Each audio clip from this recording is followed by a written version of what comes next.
안녕하세요. 오늘 행정철학 윤리 그 책 뒷부분을 먼저 다 오늘 끝낸 다음에 다음 주 영상에 좀 복잡한 이야기들을 몰아서 좀 하겠습니다.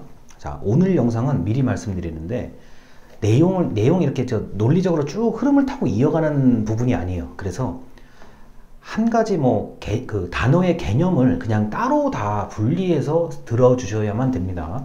다시 말씀드리지만 오늘 이번 주 영상은 이렇게 처음부터 끝까지 이렇게 이렇게 기승전결 이렇게 이어지는 내용들이 아니에요. 그래서 단어마다 따로 그냥 이런 게 있구나 정도 개념을 다 분리해서 이해를 하셔야 됩니다. 자, 그 내용이 생각보다 어렵진 않아요. 이미 여러분들이 알고 있는 것도 있고 내가 잘은 모르더라도 잘 모르긴 하지만 그래도 어디선가 들어봤던 얘기들이 나옵니다. 자, 368쪽에 이게 인성인데 인성은 교육학의 사실 핵심 내용 중에 하나는 인성이에요. 그러니까 교육학 전체를 통틀어서 만약에 뭐 때문에 교육하냐 그러면 결론은 인성입니다. 그건 동사랑 마찬가지예요. 자, 368쪽에 위에서 두 번째 줄, 맥그리거, 아주 유명한 조직 심리학이죠.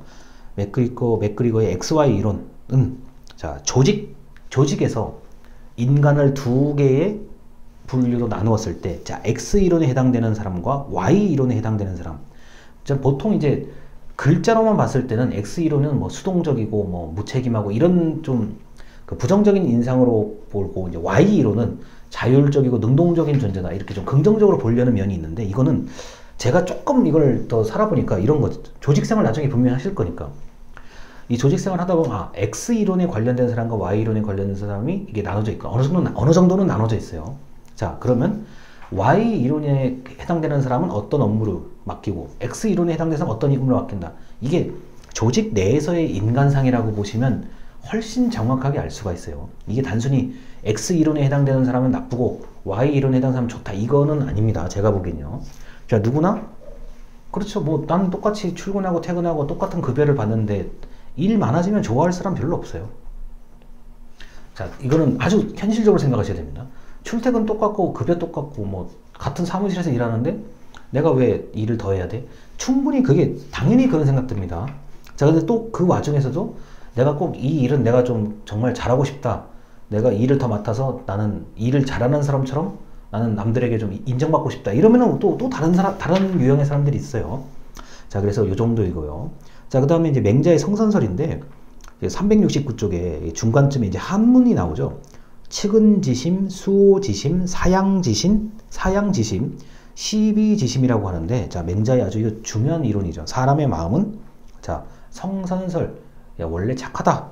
그리고 방금 읽어드린 무슨 지심이라고 되어 있는 거, 이걸 사단이라 그러죠. 네 가지의 마음의 단서라고 되어 있습니다. 이 단자가, 사자는 넷을 뜻하는 거, 단자가 이제 마음의 어떤 단서할 때 단자인데, 이게 이제 그냥 아무렇게나 이렇게 단서가 이렇게 있는 게 아니라 좀 이렇게 잘 이렇게 모여 있다는 거예요. 제가 지금 손 모양 이렇게 모아놨듯이 이런 의미의 단자입니다.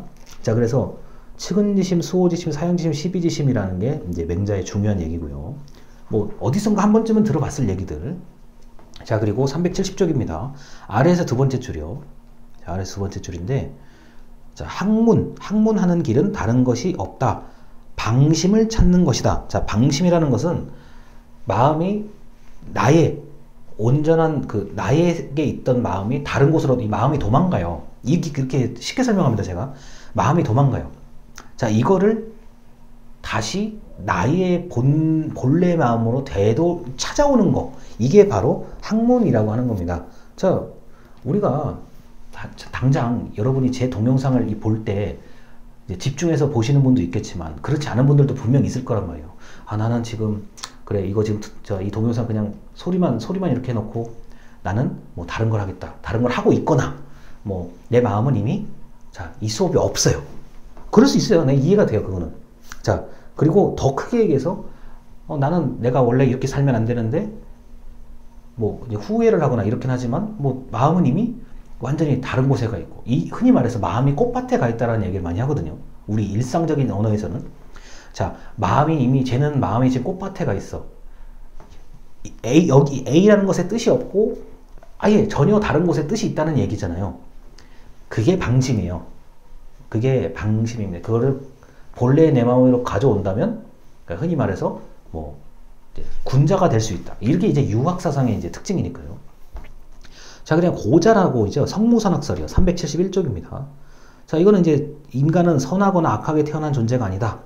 단지 후천적으로 자, 그렇게 될 수 있다는 입장을 가지고 있습니다. 자, 이제 이게 372쪽에 둘째, 이제 내과 여울물, 이제 시냇물을 얘기하는 거죠. 시냇물을 비유하면, 자, 사람의 본성은 시냇물과 같다. 동쪽으로 가면 동쪽으로 가고, 서쪽으로 가면 서쪽으로, 남쪽으로 남쪽으로 가고, 이게 북쪽으로 가는 거예요. 분별이 없다는 걸 얘기하고 있는 겁니다. 그래서 어떻게 사람을 후천적으로 잘 이렇게 다스릴 거냐의 개념이 바로 고자의 얘기입니다. 자, 순자가 이제 동양사상에서는 상학설 개념인데, 자, 373쪽의 위에서 6번째 줄입니다.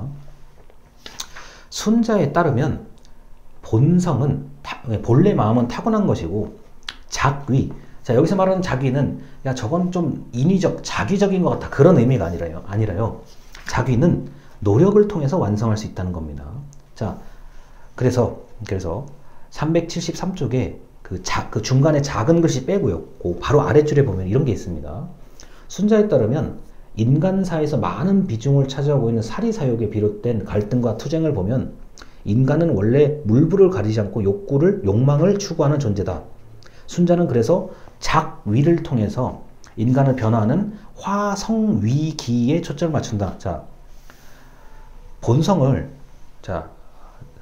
본성은 타고난 건데 작위를 통해서 예의, 여기서 말하는 작위는 다른 말은 예의범절이에요.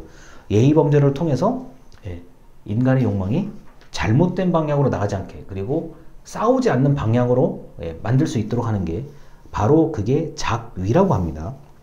자, 그래서 악한 본성을 작위라는 것을 통해서 이제 바꿔야 된다는 얘기를 이제 하고 있는 거죠. 자, 이게 맹자와 고자와 순자의 이제 성무선악, 그 다음에 성악설에 대한 얘기인데, 이게 이제 또 여기에 다른 의미로 굉장히 많은 또 분들이 있어요. 뭐 노자라는 분도 있고. 자, 물 흐르는 대로 가는 것이 최고다. 이게 상선약수라는 개념도 있고. 한비자와 같은 그런 그 사람들은 강력한 법으로 사람들을 통제해야 된다고 얘기하기도 하고, 모두가 이제 공자맹자 이런 분들은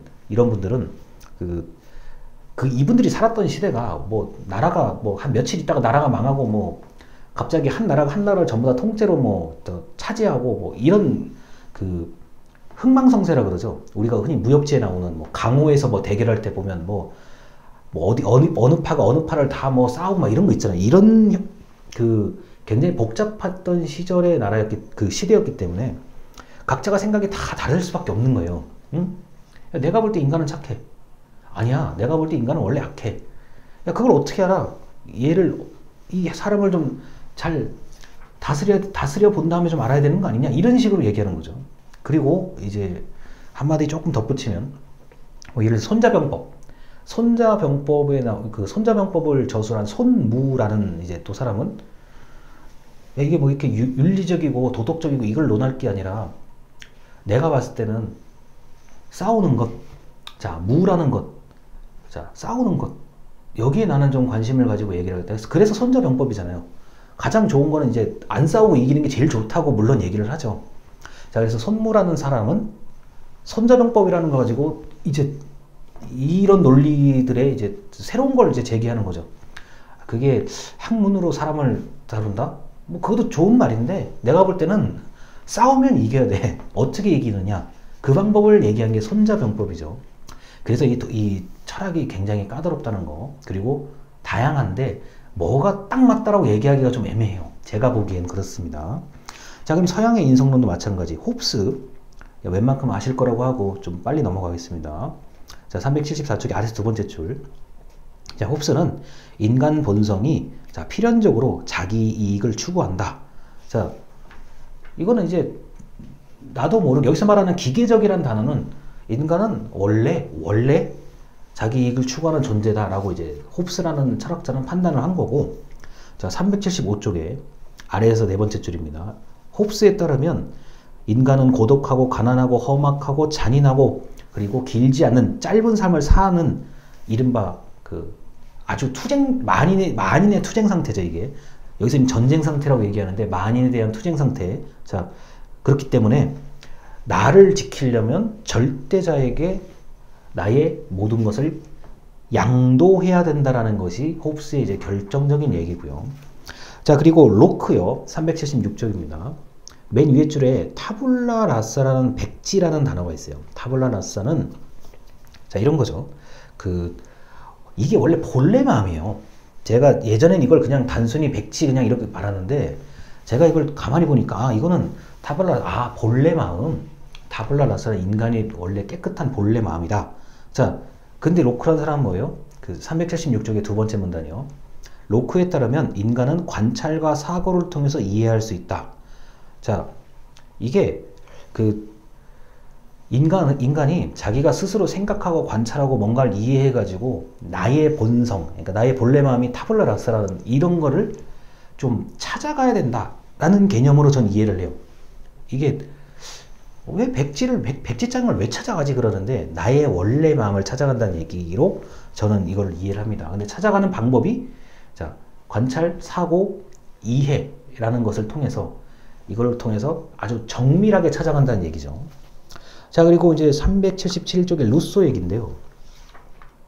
자, 첫 번째 문단 마지막 줄에 이런 게 있습니다. 사회계약론에서 말하길 인간은 자유로운 존재다. 그런데 인간은 모든 곳에서 쇠사슬에 묶여 있다. 자, 이거는 인간의 탄생은 자유롭지만 이미 태어날 때부터 무언가에 다 얽혀 있다는 얘기. 자, 그리고 어디냐면요. 377쪽에 중간쯤 보면은 단어가 나와요. 뭐 자기애와 동정심이라는 단어가 나옵니다. 자, 여기서 근데 자기애는 사회적으로 오염된 것이 아니라 자기 보존의 성향이라는 겁니다. 자, 나를 지키고 싶다는 얘기, 자기 보존.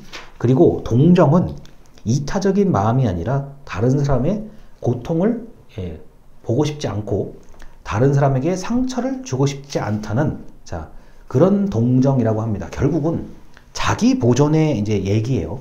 루소는 자기 보존을 할 수 있는 각자가 자기를 다 보존할 수 있는 그런 상태가 된다면 참 좋겠다라고 하는 거죠. 왜냐하면 남의 고통을 다른 사람의 고통을 보지도 않고 내가 다른 사람의 고통을 주지도 않으려고 한다면 각자가 자기 보존이 잘 돼야만 가능한 일이거든요. 그래서 지금 동서양의 인성론에 이건 거의 0.01% 정도밖에 설명을 안 한 거예요. 흔히 말하면 동양사상이라고 하면은 공자맹자 이것만 얘기를 하는데 정확하게 말하면 동북아시아의 사상입니다. 동북아시아, 한국, 중국, 일본, 대만, 베트남까지의 얘기고 동양이 이것만 있는 건 아니잖아요. 그러니까 인도 철학이나 이런 쪽의 철학은 또 다른 개념을 가지고 얘기를 합니다. 그 다음에 설마 동양하고 서양만 인성을 얘기하겠어요. 자, 우리가 흔히 얘기하는 이슬람 계통에서도 인성 굉장히 중요하죠. 그리고 자, 우리가 유럽도 마찬가지로 인성 중요하고, 자, 영미국가, 자, 미국을 중심으로 한 곳 인성 굉장히 중요하고, 특히 이 영상을 보고 계신 분들이 이제 교직을 이수한다 그러면 라틴 아메리카, 브라질, 아르헨티나, 페루 이쪽에서도 교육론 굉장히 중요합니다. 비판적 사고를 가지는 교육론은 굉장히 강하게 나타나요. 또 남미 국가에서는요. 자, 그래서 인성론은 이걸 제가 길게 얘기하면 오히려 제가 좀 이제 무지하다는 게 이게 탄로가 나는 상태라 가지고 책에 있는 것 정도만 제가 간단하게 설명을 드렸습니다. 일단 여기까지입니다. 감사합니다.